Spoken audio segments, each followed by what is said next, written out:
Hi everyone, welcome back to my channel. I hope you're all doing well. In today's video, I'm going to be updating my reading journal. I've been reading so much so far in February, which is really good because I had a lot of things on my February TBR. I wish I would have screen recorded the process of me making my February TBR, but it wasn't coming together well, so I decided to just not do that. But if you remember, last year I gave myself a little challenge in February to read only straight romances for a week or something like that. And I'm kind of doing something similar this February, except instead of a week, just the whole month. But anyway, this first spread is not about a shoujo series, it's about a BL. This manga is called The Flower That Seems to Truly Dance. Actually, I read this the night of January 31st, but I just kind of felt like since it was past midnight when I finished it that I would mark it as a read on February 1st. It's a historical BL about this man who he's kind of a young master, his family is really wealthy, and one of his childhood friends who's also kind of a young master in his own right. He is a dancer though, and specifically he sometimes dresses up as a woman, and he's really well loved for his dancing abilities and stuff. People are really captivated. But then in their childhood, the main character, he has to go off, I think he goes to Germany maybe.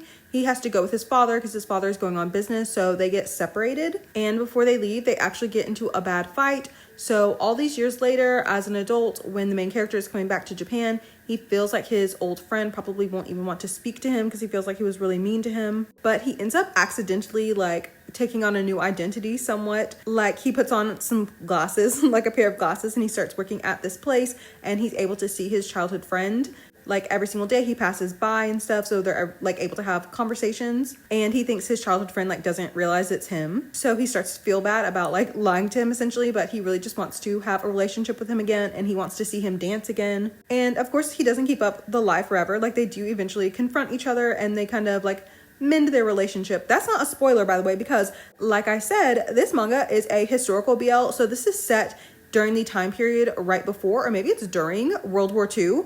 And because of that, so much happens in this one volume. You see them as children, and then you see them meeting again as adults, and then you see them kind of working out the relationship and being friendly again and friends again, and then kind of realizing their feelings for each other. But it just keeps going on and on. I never knew what was going to happen when I got to the next page. There was so much yearning, and then of course the time period, all of these scary things were going on, air raids, political relationships, conscriptions, so much stuff. And also I was reading this from the library, so I didn't know, I didn't check beforehand to see about the plot or any tags or anything like that. So I didn't know if it was a tragedy. So I was just consumed by this manga. I thought it was so good. And also I didn't realize it until I was done reading it, but the mangaka also wrote Replay, which was the first ever baseball themed BL that I read, and I really loved that when I read it too. I wish I would have known that this existed because I would have read it so long ago. As an adult, I'm learning that I really enjoy love stories where it's war is the background, because there's this sense of no matter how strong these people's love is for one another, there are so many outside forces that could rip them apart, and that's just really sad but also very compelling. I really liked the art style in this, especially when the main character was in his disguise. I loved his glasses because they were those old-timey looking frames. I really feel this is some random hidden gem. I'd never even seen the cover before. I was scrolling through Hoopla, and there's really nothing even interesting about the cover, but I'm so happy I clicked on it because I think this might end up being one of my favorite mangas of the year. If you also like stories that are set kind of around that era of time, I definitely would give this one a shot. The next spread I'm making is also for a BL manga. This one is called I Didn't Mean to Fall in Love. And actually, I didn't mean to read this manga because it was just, again, completely at random that I decided to pick it up. I do think I've had this one in my cart though, because I remember a couple years ago, I read another title. I think it's called Cupid is Struck by Lightning, something like that. That's also by this mangaka. And I read it before it was officially translated, but now it has been. So maybe I should go back and reread it. But anyway, I had seen and heard of this manga before. I just didn't know what it was about. And what it's about is this man turns 30, and kind of his birthday wish, I guess, because he's getting older, is he really wants to have a one-night stand. He seems like he's one of those people that really has his life put together. He's kind of the office prince, but the one thing he really wants to experience is a casual fling. And so he goes to this gay bar, and everyone in there is really nice. and he meets this guy who is much younger. I say much younger. I think he's 21, and then the main character just turned 30. Oh, also, I forgot to say, I think the main character's birthday is on Christmas or Christmas Eve, one of the two. And at first when I was reading this, I was like, oh no, is this gonna be like holiday themed? Like I almost stopped reading because I was like, I'll save it for Christmas time then. But I'm glad I didn't wait because like it kind of goes further, but it's winter throughout the whole entire story. So I was like, oh good, like it's still winter now. But anyway, that's like irrelevant unless you're someone like me and you like to read things that are like seasonally appropriate. So he meets this guy at the bar to have his little one night stand with, and of course he ends up developing feelings for him, but he feels like the male lead like doesn't like him back. And this is the first story, I don't really want to spoil too much, but this is the first story I feel like I've ever read where like the male lead is like self-aware of the fact that he's playing games, that he's doing it on purpose, and it really almost backfires on him because the main character thinks he just like doesn't like him, but that's not true. Like of course it's a love story, it's like of course they end up together. But again, without spoiling anything, I like that their relationship was kind of deeper than it seemed at first. Like the main character thinks that he first sees the male lead like at this bar, but the male lead has seen him before, and I thought that was really cute. I feel like this should be like a typical strangers to lover story, but there's just something about this one that is different. I don't know how to describe it. Like the main character, I feel like he's not pathetic in the way that a lot of main characters can be sometimes, especially when they meet like, you know, a guy who's like way more experienced and like a little bit more flirty and stuff like that. Like the main character is just so precious. And then also I think the male lead too, like he has his own precious side as well. And then what really like gripped me, like seriously, was I think it was in the first chapter, whenever they like go upstairs, like upstairs to the bar, there is a panel where it shows the back of the male lead. His name's Rue, I'm pretty sure, but they show the back of the male lead's head, and the mangaka had drawn the backs of his earrings. I know you might be like, what? Like, who cares? I had to pause for like 5 minutes just to stare at that. I couldn't get over it. Like, I was like, oh my God, like the art. I mean, the main character, first of all, I thought he was the more beautiful of the two characters, as you can probably tell from the screenshots that I used for this. But it really just made me stop and think, have I ever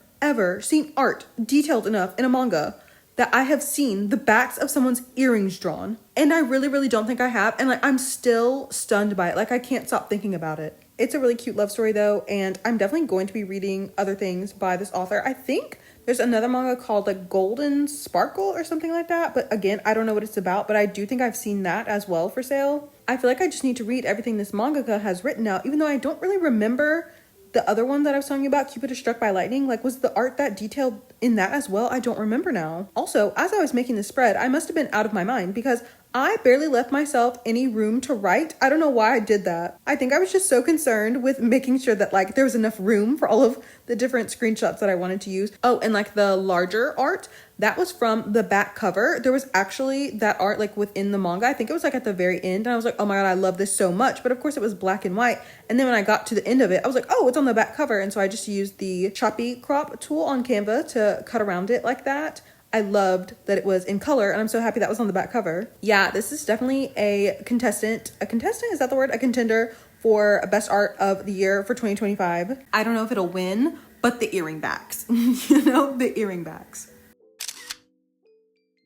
The last spread that I'm making for today's video is a spread for Tamon's B-side. I can't believe this is already the last spread of the video. I feel like I've only been talking for like 5 minutes. But last year, if you watched my video that I was talking about earlier, when I did my little shoujo reading challenge, I really loved Tamon's B-side. I only read volume 1 and just stopped there. To briefly summarize what it's about, this girl, she is a big fan of this up-and-coming kind of idol named Tamon. He's in a boy group called Face. And she's like, I gotta get my funds up. Like, I need some money to support Tamon. So she takes a part-time job working as a cleaner. And lo and behold, the house she gets hired to clean is Tamon's apartment. So here she is face to face with her favorite idol, which like everyone's dream, right? However, he's nothing as he appears to be like on stage and in all of their videos and content and stuff. Idol Tamon is like really like crazy and like cool and sexy, but real life Tamon is like suffering from a personality disorder. Like, he has no self-esteem. I get him. That's why I'm laughing. I get him. He has no self-esteem. He thinks so ill of himself. And the main character is not having this. She's like, you are not going to talk about my God in this way. So she's kind of helping him through, you know, these feelings he has, all these negative feelings he has about himself. And that's kind of what the story is about overall. Like, that's kind of what volume 1 is about, but also like the story overall. Like, she's his housekeeper and she's helping him be more confident in himself, and he's kind of understanding his fans and why people love him through her as well. But as I've read volumes 2 through 5 now, technically I could have read volume 6 too, but I decided to just leave it. The story is definitely different than I thought it would be. I don't know how to explain it. I guess like pros and cons. So the main con, I would say, of the story is that I think the romance is the absolute least interesting part. But let me start with the good things. I think this story does such a great job of showing a fangirl from like a very like loving perspective almost. Like you see how much work goes into fangirling. You see how much like strength that like idols give to you, and in return that you give back to them. You know, you see like the dedication and commitment of the main character and how all she wants is for her favorite idol to be successful and be a global superstar. I think it's just really nice and important to show like fangirls like all of the hard work that goes into, I think, loving an idol. That's not even mentioning people that do, you know, stuff on social media, people that are organizing things, all of that sort of stuff, like people who make infographics, people who make edits. Like there's just so much I think that goes into helping your favorite artists get to where you want them to be, right? It's never demeaning to fangirls, and also it's so funny. Some of the reactions she has to things are very real. Like at one point she finds out that Face is going to go on like a little summer like vacation, like that kind of content, you know, like cooking and stuff like that, playing in the water, that kind of thing. And she like literally, she jumps so high that like her head gets stuck up like in the ceiling. So that's really my favorite part of the series. And also I've really been enjoying in these other volumes how you're introduced to more of the members of Face. And funny enough, all of them are two-faced. All of them have completely different personalities than they're shown to have. So all of that has been really fun to me. But the main thing that I do not like about the series is the romance. It's kind of like a two-part thing. So part one is a second male lead has been introduced. I'm pretty sure in my last video last year, I talked about how I do not understand straight romance's obsession with second male leads. Personally, I hate it so much, and it's kind of the same thing in every single story. I like the second male lead. Like there's nothing wrong with him, but it's just like, he clearly is not going to end up with her, you know, especially in a series like this. Like she is so locked in on Tamon. Like why would she even glance at anyone else? And then the second thing I don't like about the romance in the series is that it's kind of just like, well, duh, of course she likes him.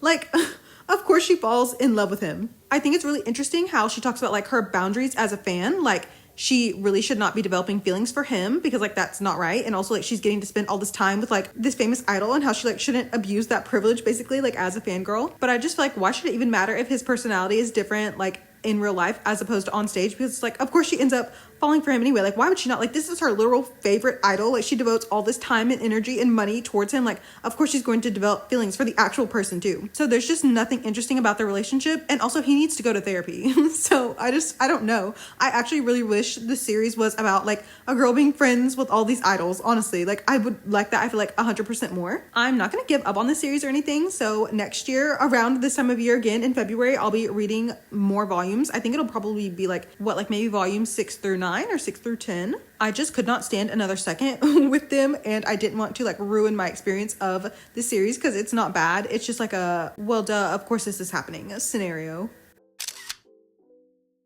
So I did make a few spreads without you, but not too many. I made a February calendar. It was really nothing interesting. February is just like every single person in NCT's, like their birthdays in February. So it was mostly just me writing down everyone's birthday. And I also made a TBR for February because I knew I wanted to have this little challenge of reading some more shoujo series. And then I also made a spread for another manga that I read, which was also a shoujo romance manga.